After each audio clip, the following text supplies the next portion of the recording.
جو حضرات نمازوں سے فارغ ہو چکے ہیں وہ اگلے حصے میں تشریف لے آئے.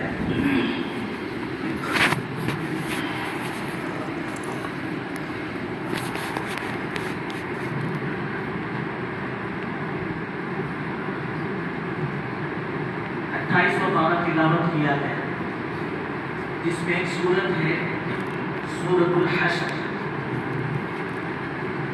اس میں ایک آیت ہے والذین جاءوا من بعدهم یقولون ربنا اغفر لنا ولإخواننا الذین سبقونا بالایمان ولا تجعل في قلوبنا غلا للذین آمنوا ربنا انک رؤوف رحیم.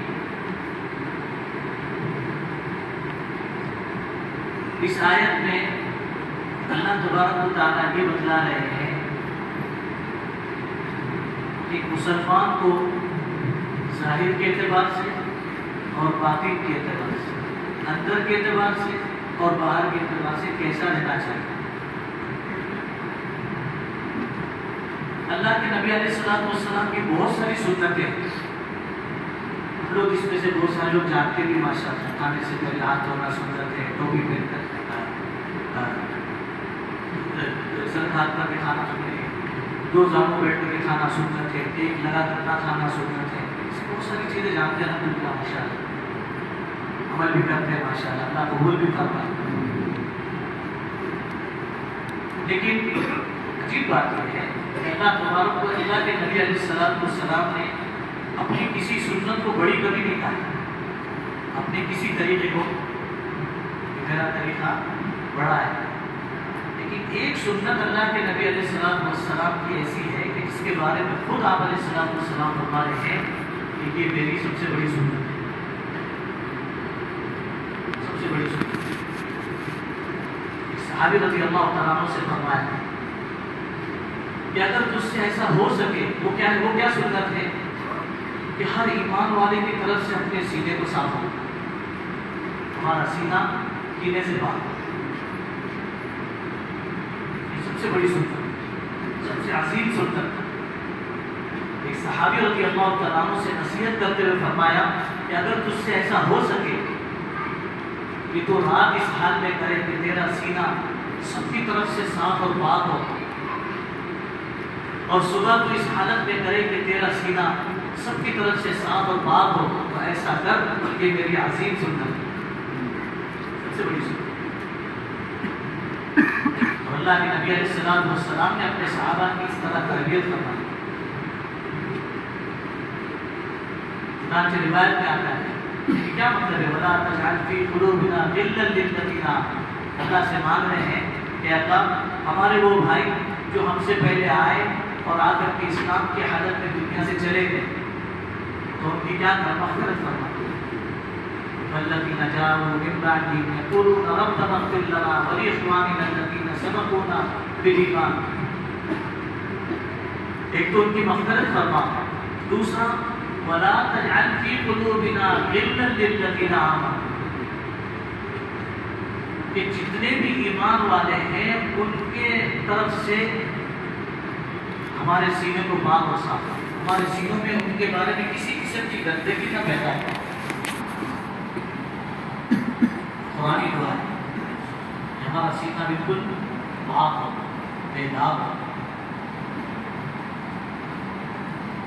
اور اللہ کے نبی علیہ السلام نے موقع اس کو ہائلائٹ کیا ہے، اس کو واضح کیا ہے. جو روایت میں آتا ہے ایک موقع پر اللہ کے نبی علیہ السلام مجلس میں بیٹھے ہوئے اور جس میں حضرت عبداللہ ابن عمرو ابن عاص رضی اللہ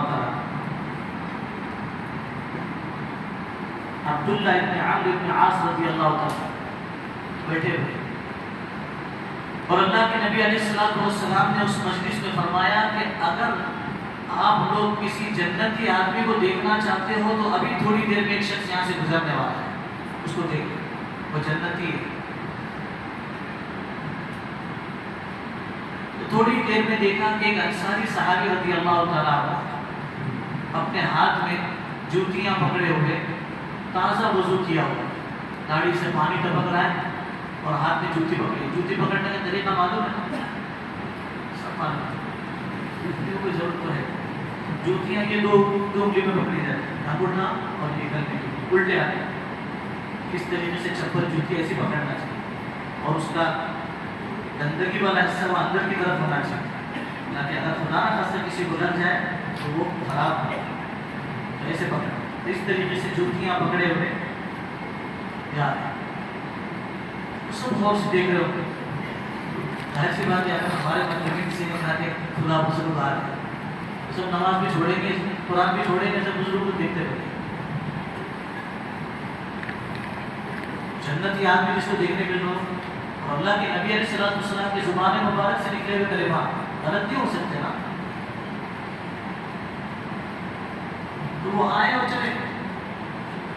دوسرے دن پھر اسی طرح بیٹھے تو اللہ کے نبی علیہ السلام نے تذکرہ کرتے ہوئے فرمایا کہ تم میں سے کوئی شخص اگر کسی جنتی آدمی کو دیکھنا چاہتا ہے تو دیکھ لے ابھی تھوڑی دیر میں گزرنے والا.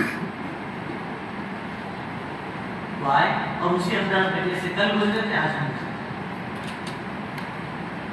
تیسرے دن پھر ایسے ہی بیٹھے تھے تو اللہ کے نبی علیہ السلام نے اپنے یہی کلمات دہرائے جنتی آدمی کو دیکھنا چاہتے ہو دیکھ. وہ اسی طریقے سے آئے اور ایسے گزر گئے. جب وہ گزر گئے تو چونکہ صحابہ اکرام رضوان اللہ تعالیٰ عنہم میں یہ خوبی تھی اللہ تعالیٰ ہمیں بھی نصیب فرمائے کہ جب کسی کی کوئی خوبی سنتے تو اس کے تجسس اس کے تفقد میں لگ جاتے تھے کہ ایسی کیا چیز ہے کہ جس کی وجہ سے اس کے بارے میں ایسا کہا گیا ہے.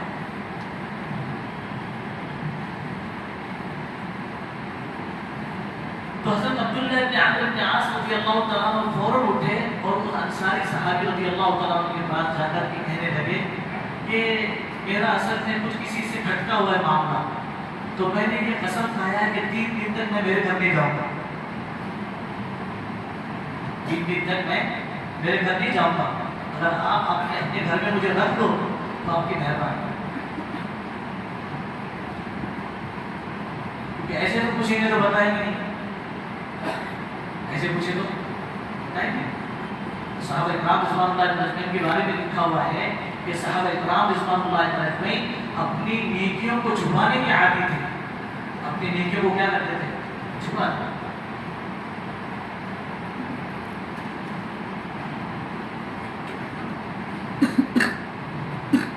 تو انہوں نے قبول کر لیا کہ آپ کوئی بات نہیں آؤ رہو کسی کی خدمت کا موقع مل رہا ہے تو دیر کر اور کیا ہے تو رکھ لیا. وہ کہتے ہیں میں ان کے ساتھ ان کے گھر گیا ان کے ساتھ رہا جو کچھ بھی ماں حضرت کھانا پینا اور اس کے ساتھ رہا. تو دن میں تو کچھ سمجھ میں نہیں آیا لیکن مجھے ایسا لگ رہا تھا کہ رات کو بہت لمبی لمبی تہجد پڑھیں گے قیام اللیل کریں گے قیام اللیل میں قرآن پڑھیں گے قرآن شریف پڑھیں گے صبح ہے پڑھیں گے. تو رات کی عبادت کو میں غور سے دیکھتا تھا لیکن حال یہ ہے کہ جیسے عشاء کی نماز ہو گئی تو حضرت بالکل آرام کے گھر مشغول. اللہ بسم اللہ ہم تو آئے سو. اور میں سوچ رہا تھا کہ ہو سکتا ہے شاید آدھی رات کو اٹھیں گے ہو سکتا ہے کہ ہر رات کو اٹھ جائیں گے ہو سکتا ہے تہجد کی کچھ پہلے فجر سے کچھ پہلے تو کچھ نہیں اذان تک بالکل اطمینان سے سوچ رہے. خالی رات میں ایک عمل میں نے دیکھا کہ جب بھی کروٹ بدلنے کا وقت آتا تو اس وقت میں اللہ پاک کا ذکر کرتے سبحان اللہ الحمدللہ لا الہ الا اللہ جو بھی اور یہ سنت ہے. رات میں جب بھی آنکھ کھلے تو اس وقت میں کیا کرنا چاہیے اللہ کا ذکر کرے یا کچھ نہ کچھ مانگنا. رب اغفر لی اللہ اغفر لی سبحان الملک القدوس کچھ نہ کچھ الفاظ دہراتے رہے. اپنے آپ کو عادی بنائے اللہ کے ذکر کا اور اللہ سے مانگنے کا. تو کہ ایک دن تو ایسا گزر گیا دوسرا دن بھی ایسے گزر گیا اور تیسرا دن بھی ایسے گزر گیا. کچھ خاص آئٹم اپنی زبان میں کچھ خاص آئٹم دکھا نہیں کہ جس کی وجہ سے اتنی بڑی جنت مل رہی ہو ایسا کچھ اسپیشل کچھ نہیں دکھ رہا ہے. تو 3 دن کے بعد وہ کہنے لگے کہ اچھا میں اجازت چاہتا ہوں میں جانا چاہتا ہوں واپسی کا روک لیتا ہوں. اور میرا کسی سے کوئی جھگڑا وگڑا نہیں ہوا تھا. اصل میرا کہنے کا مقصد یہ تھا کہ اللہ کے نبی علیہ السلام نے آپ کے بارے میں ایک جملہ ایسا فرمایا تھا کہ کوئی جنتی آدمی کو دیکھنا چاہے تو اسے دیکھ لے. 3 دن آپ ہی آئے ان کے ارشادات کے بعد. تو میں اس تفکر میں تھا کہ ایسی کون سی چیز ہے جس کی وجہ سے آپ کو جنتی ہونے کا اللہ کے نبی صلی اللہ علیہ وسلم نے بشارت دی. تو کہنے لگے میرا کوئی خاص عمل تو ہے کہ جو تم نے دیکھا وہی ہے. میرا کوئی خاص عمل تو نہیں جو تم نے دیکھا ہوگا.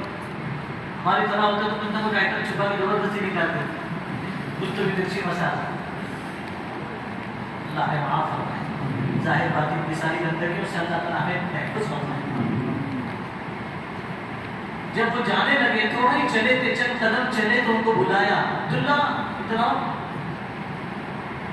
وہ جو اللہ کے نبی صلی اللہ علیہ وسلم نے کہا وہ تو مجھے نہیں معلوم ہے کیوں کہا, لیکن میرا ایک معمول ضرور ہے. امانت دار بھی کتنے ہیں بتا دینا چاہیے, ہو سکتا ہے کسی کو نفع ہو جائے. تو کہا ایک معمول ہے میرا کہ میں رات اس حالت میں کرتا ہوں کہ میرا سینہ سارے ایمان والوں کی طرف سے پاک ہوتا ہے, اور صبح کرتا ہوں میں اس حالت میں کہ میرا سینہ جو ہے سارے ایمان والوں کی طرف سے پاک ہوتا ہے. میرا کسی سے کوئی جھگڑا اختلاف ہو سکتا ہے, ایک مسلمان سے اختلاف ہو سکتا ہے, بھائی آپ کو گرم پسند ہے مجھ کو نرم پسند ہے تو کیا کریں گے, اختلاف تو ہے نا, لیکن اس اختلاف کی وجہ سے مخالفت کرو جھگڑے کرو یہ کہاں سکھایا ہے. آپ کو وہ پسند ہے مجھے وہ پسند ہے, تو یہ ایک بات ہماری ختم کرنے کی اینڈ کرنے کی ہماری کیا چیز ہے کہ بھائی یہ ان کی رائے ہے, یہ ان کی رائے ہے, ہماری رائے کچھ اور ہے, یہ ان کی رائے ہے, ختم ہو گیا بھائی. میں چاہوں کہ میرے مزاج کا پابند آپ کو بناؤں, آپ چاہو کہ سارے کے سارے آپ کے مزاج کے مجھ کو بنائیں تو ہو سکتا ہے, ابھی بھی جوڑ نہیں ہوگا. گھروں میں اختلافات کیوں ہوتے ہیں, گھروں میں جھگڑے کیوں ہوتے ہیں, اسی وجہ سے تو ہوتے ہیں. ہر کوئی چاہتا ہے کہ میری چلے سب میرے پابند ہو جائے.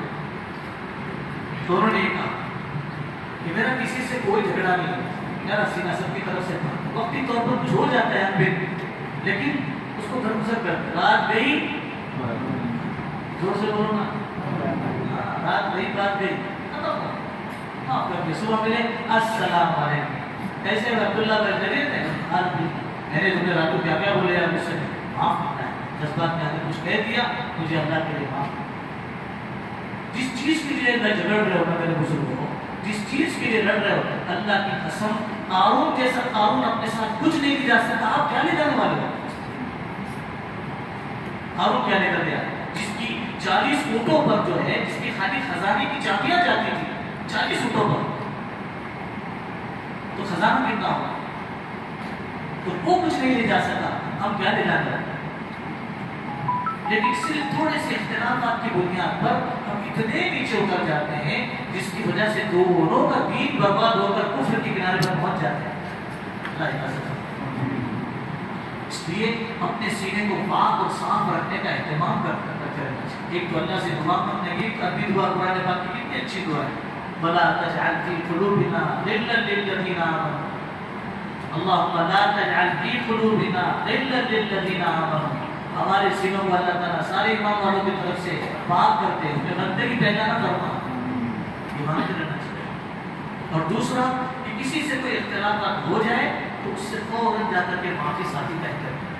اتنا آسان نہیں ہے, لیکن جب کوشش کریں گے آہستہ آہستہ آہستہ آہستہ کوشش کریں گے, ایک ہی دن میں ساری خوبیاں نہیں آ جاتی ہیں, ساری صفات نہیں آتی ہیں, لیکن جب بندہ کوشش کرتا ہے نا تو اللہ تبارک و تعالیٰ اس کو نوازنا شروع کر دیتا ہے.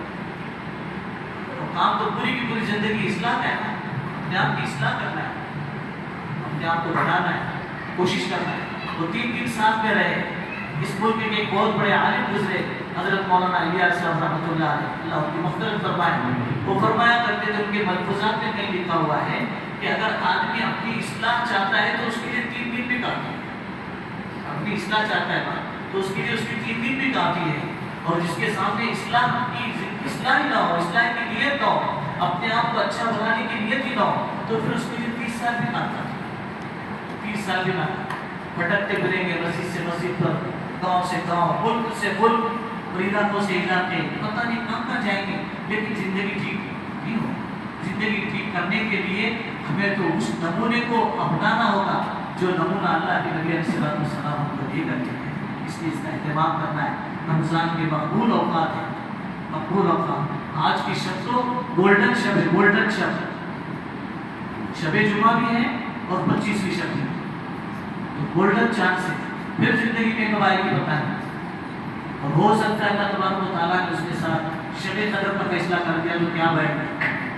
اس لیے آج کی رات خصوصیت کے ساتھ, عبادات کے ساتھ, عبادات میں اپنے آپ کو لگائے. جس عبادت میں طبیعت لگ رہی اس میں لگا ہے. کچھ نہیں کر سکتے مسجد میں آ کر کے کھانے پہ مسجد کے اندر داخل ہو گیا وہ اللہ تعالیٰ کے امان میں داخل ہو گیا. اب مسجد میں خالی بیٹھا ہے تب بھی وہ اجر میں شامل ہے, نیکیوں میں شامل ہے. اللہ کے گھر میں بیٹھا ہو کیوں؟ اللہ کو جگہوں میں سب سے پسند جگہ کون سی ہے؟ مسجد ہے. ناپسند جگہ کون سی ہے؟ ضرورت کے لیے تو آدمی جائے گا, چائے پینا ہے, ٹھنڈا پینا ہے, گرم پینا ہے, کچھ نہ کچھ آدمی کو تقاضا ہوتا ہے, بشری تقاضے پر تو جائے گا. لیکن اس کے بعد کا وقت یا تو اپنے گھر میں عبادت میں گزارو یا پھر مسجد میں عبادت کے اندر اس کا اہتمام کریں اور دعاؤں کا خوب اہتمام. طبیعت نہیں لگ رہی پھر بھی مانگ, طبیعت نہیں لگ رہی پھر بھی مانگ. ایک چیز ہم بار بار مانگتے رہتے ہیں تو ہم لوگ کو ایسا لگتا ہے کہ ارے ہم کو دعا نہیں آتی. اور فقیر کو دیکھیں تو فقیر ایک ہی چیز کئی محلے میں مانگتے رہتا ہے, اب تو مانگنا بھی چھوڑ دیا, کیسے بنا کے لگا دیتے ہو. ہمارے ابا غریب ہے, ہمارے امی غریب ہے, اور ان کے ہاتھ نہیں, ان کے پیر نہیں, ان کی گردن نہیں ہے, اور کیا نہیں ہے پتہ نہیں, تو ہمارے اوپر رحم کر لگا دیتے ہو. کیسے یہ محلے کی بھی نیند خراب, یہ بلی کی بھی نیند خراب. تو مانگنے والے ایسے ہوتے ہیں. بیچنے والا, ریڑھی والا کیسی آواز لگاتا ہے, مچھلی بیچ رہا ہے تو مچھلی بیچنے کے لیے وہ آواز لگاتا رہتا ہے, تب جا کر کے اس کی مچھلی بکتی رہتی ہے. اور ایک ہی آواز, بام اتنے کلو کی ہے اور پاپلیٹ اتنے کلو کی ہے, سرمئی ایسی ہے اور وہ فلا ایسی, بانگڑا ایسی, وہ آواز لگاتے رہتے ہیں. وہ شرماتے نہیں, مقصد ہے نا ان کے سامنے, ہمارے سامنے مقصد و آخرت. صحابہ فرماتے انما ہممنا الآخرۃ, ہمارا مقصد, ہماری زندگی کا جو مقصد ہے وہ آخرت ہے, آخرت. اس لیے ہم دنیا کے جھمیلوں میں نہیں پڑتے, ہم آخرت کو مقدم رکھتے ہیں. اس لیے مانگے اللہ پاک سے, مانگنے کی عادت ڈالتے رہے. ایک ہی چیز کو مانگتے رہے, اللہ کو بھلا ایک ہی چیز کو مانگتے رہے. جب مانگنا شروع ہوگا اچانک اللہ تبارک و تعالیٰ کی طرف سے دل پہ پڑے ہوئے تالے کھلیں گے. پھر اس کے بعد میں جو زبان چلے گی تو پھر ایسا ہوگا کہ سحری کا وقت ہو رہا ہے اور ہمارا مانگنا ختم نہیں ہوگا. اس لیے اس کا اہتمام کریں گے کہ اللہ تعالیٰ ہمیں کی توفیق عطا کرے. بسم اللہ الرحمن الرحیم. سبحان رب العالمین علی الوهاب. اللهم صل على سيدنا محمد وعلى آل سيدنا محمد وبارك وسلم. اے اللہ ہمارے گناہوں کو معاف فرما, ہماری خطاؤں سے درگزر فرما, کمزوریاں, کوتاہیاں, غفلتیں, نادانیاں, بے فکریاں سب کو معاف فرما. جس فضل سے آج تک نافرمانیوں کے ساتھ نبھایا ہے, بقیہ زندگی فرما برداری کے ساتھ نبھانے کے فیصلے فرما. اے اللہ ہمارے گناہوں کو معاف فرما, ہمارے گناہوں کو نیکیوں میں بدل دینے کے فیصلے فرما. بقیہ زندگی تیری اطاعت و فرما برداری کے ساتھ گزارنے کی توفیق عطا فرما. اپنی رضا والے کاموں پر ہماری مدد فرما, اپنی ناراضگی والے کاموں سے ہماری حفاظت فرما. جب جس وقت اس عمل سے تو خوش ہوتا ہو اس وقت اس عمل میں اخلاص و استقامت کے ساتھ لگے رہنے کی توفیق عطا فرما. جب جس وقت جس عمل سے تو ناراض ہوتا ہو اس سے بچنا ہم سب کے لیے آسان فرما. اے اللہ جس فضل سے اچھی باتیں کہنے سننے کی توفیق عطا فرمائی ہے اسی فضل سے تیرے پسندیدہ اعمال کی توفیق عطا فرما. اے اللہ نیکیوں کی طاقت تیری طرف سے ملتی ہے, گناہوں سے بچنے کی ہمت تیری طرف سے آتی ہے. ہم اپنی ذات سے بہت مجبور ہیں. اے اللہ تو ہماری بہت مدد فرما, نیکیوں کا مزاج ہمارے اندر پیدا فرما, برائیوں سے بچنا ہم سب کے اندر پیدا فرما. ہمارے سینوں کو ساری گندگیوں سے پاک اور صاف فرما. اے اللہ ہمارے سینوں کو ساری گندگیوں سے پاک اور صاف فرما. دونوں جہاں کی خیر نصیب فرما, دونوں جہاں کی رسوائی سے حفاظت فرما. اے ارحم الراحمین آنے والے وقت میں ہماری بہت مدد فرما. جس فضل سے اب تک رمضان کا بہت سارا حصہ عافیت کے ساتھ گزرا ہوا ہے, بقیہ پوری زندگی عافیت کے ساتھ گزارنے کے فیصلے فرما. اے اللہ جس طرح رمضان کی ابتدا عافیت سے ہوئی ہے, اے اللہ ہمارے رمضان کی انتہا بھی عافیت کے ساتھ فرما. جان کے فتنوں سے ہماری حفاظت فرما. اے اللہ جان کے فتنوں سے ہماری حفاظت فرما. اے اللہ جان کے فتنوں سے ہماری حفاظت فرما. اے اللہ ہمارے گناہوں کی نحوست کر. اے اللہ کسی ایسے ظالم کو, کسی ایسے بدنصیب کو ہم پر مسلط نہ فرما جو ہماری عیدوں کو خراب کرے, جو ہماری راتوں کو خراب کرے, جو ہمارے اعتکاف کو خراب کرے, جو ہماری لیلۃ الجائزہ کو خراب کرے. ایسے برے وقت سے ہماری حفاظت فرما. اے اللہ الیکشن کا وقت آنے والا ہے, اے اللہ بہت مدد فرما. اے اللہ بہت مدد فرما. اے اللہ بہت مدد فرما. مجبور بے بس ہیں, اے اللہ ساری تدبیریں ہماری ناکام ہوتی نظر آ رہی ہیں. کرنے والی ذات کرے تنا تیری ہی ہے. اے اللہ جسے تو لائے اسے کوئی ہٹا نہیں سکتا, جسے تو ہٹائے اسے کوئی نہیں لا سکتا. منصف مزاج قسم کے لوگوں کو چن چن کر لانے کے فیصلے فرما. اے اللہ منصف مزاج قسم کے لوگوں کو چن چن کر لانے کے فیصلے فرما. انسانیت کے ساتھ ہمدردی رکھنے والوں کو لانے کے فیصلے فرما. اے اللہ انسانیت کا بھلائی چاہنے والوں کو لانے کے فیصلے فرما. اقوام عالم کی ہدایت کے فیصلے فرما. اے اللہ اقوام عالم کی ہدایت کے فیصلے فرما. اے اللہ جو مظلوم بے بس اے اللہ اغیار کے چنگل میں پھنسے ہوئے ہیں ان کی بہت مدد فرما. اے اللہ ان کی بہت مدد فرما. اللہ ان کی بہت مدد فرما. اے اللہ تیرا کتنا بڑا احسان ہے ہم اپنے بیوی بچوں کے ساتھ افطار و سحر کر رہے ہیں. اے الرحمین اے اللہ چھوٹے چھوٹے معصوم بچے کوئی پانی کے لیے دوڑ رہا ہے, کوئی کھجور کے لیے دوڑ رہا ہے, اے اللہ کوئی اپنے گھر کی تلاش کر رہا ہے.